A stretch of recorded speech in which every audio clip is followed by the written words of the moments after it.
Hello, this is Mr. Muller for section 9-2, characteristics of quadratic functions. So we're going to kind of do this lesson a little different. There's lots of different things to remember. Again, not difficult, but just lots of different things to remember. So you'll probably be watching this video a couple times, hopefully. So vocabulary, we have 0 of a function and axis of symmetry. So like I said, we're going to have to identify a couple different things. So 0 of a function is the next value that makes a function equal to 0. Has the same as the x-intercept, and there may be 1, 2, or 0, not zeros. Axis symmetry, so remember symmetry means it's going to be the same on both sides. So a vertical line dividing the parabola into two symmetrical halves. It always passes through the vertex, and you could find the axis of symmetry in two ways, by using the zeros or by using the formula. Unless the zeros is pretty obvious, I wouldn't do it that way. You'll kind of see what I mean later. Formula makes it a little simpler. Okay, so this is what it means by there could be 1, 0. You're trying to see where it touches the x-axis. So this would be an occasion where it's going to be 1. 1 axis symmetry, because the answer is 3. It touches the x-axis at 3.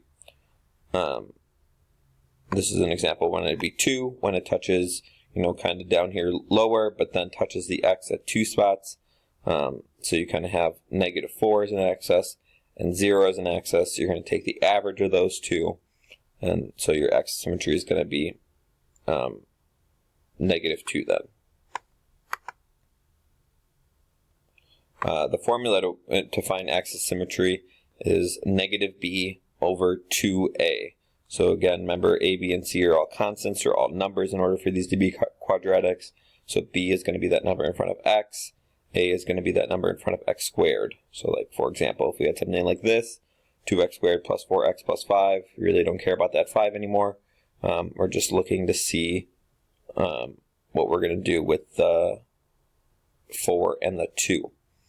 So if I have b is 4 and a is 2, well, 4 divided by 2 times 2, and then remember that negative sign's out in front, is going to be a -1. So depending on what you have, if you have the graph, there's one way to find it. If you have just the number, there's another way to find it.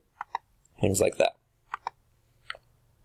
So for something like this, to find the zeros of each function, this one it's going to be 2 zeros, because we have a -3 there and a -3 there. So our axis of zeros is going to be right there. So it's going to be at 0, since -3 and 3 are going to cancel out. -3 plus 3 is 0. For the second one, it's going to be -1. So just because it crosses at that -1, here there's not going to be 1 because it never crosses the axis of 0, so it's not going to be anything. So it's going to be no zeros. That's what it means when it said no zeros. Axis of symmetry now.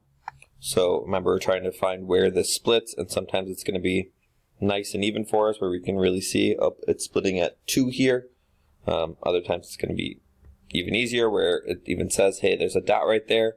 It's splitting at that -4.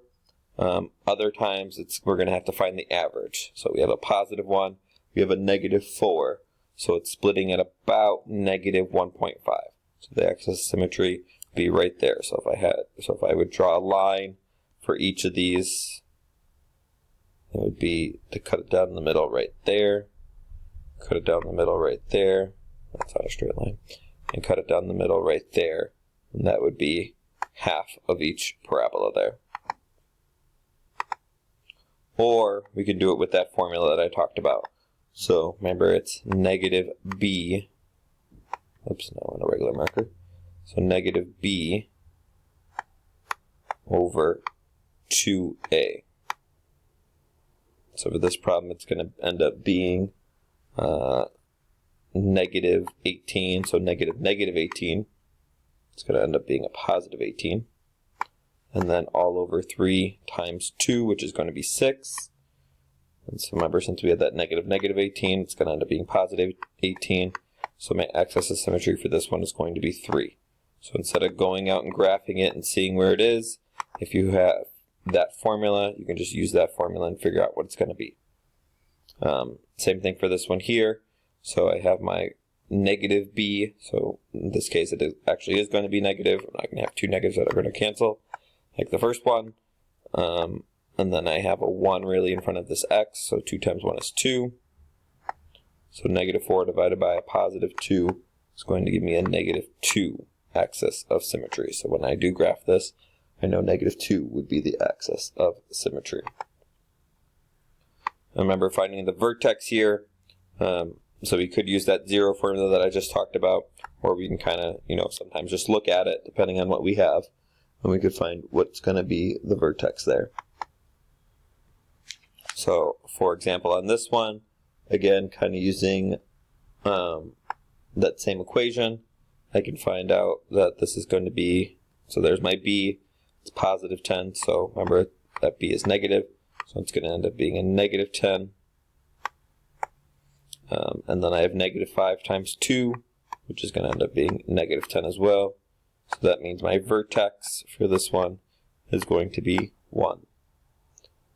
And then to find the other, to find the other spot of the vertex, I just need to plug in 1 for this equation. So negative 5 times 1 is going to give me negative 5. Negative 10 times 1 is going, or positive 10 times 1 is going to give me 10, and then plus 3. So that's going to end up giving me a vertex of 1, 8. So remember that vertex has to have 2 numbers there in order to be that dip there. And then kind of the same thing here. So once I plug in that negative b, so negative 4 over 1 times 1, or 1 times 2, sorry, is going to be 2, still using that formula from the last slide in case we forgot it. So negative b over 2a, that's what I'm talking about when I say times 2. And a, in this case, it happens to be 1. So that means that's going to be negative 2 for one number for my vertex. And then I just have to go back and plug in negative 2 for x to find the other vertex. So here it's going to end up being 4. Here it's going to be a negative 8, because 4 times the negative 2 is a negative 8, and then minus 7. So we're going to have a vertex of negative 2, negative 11.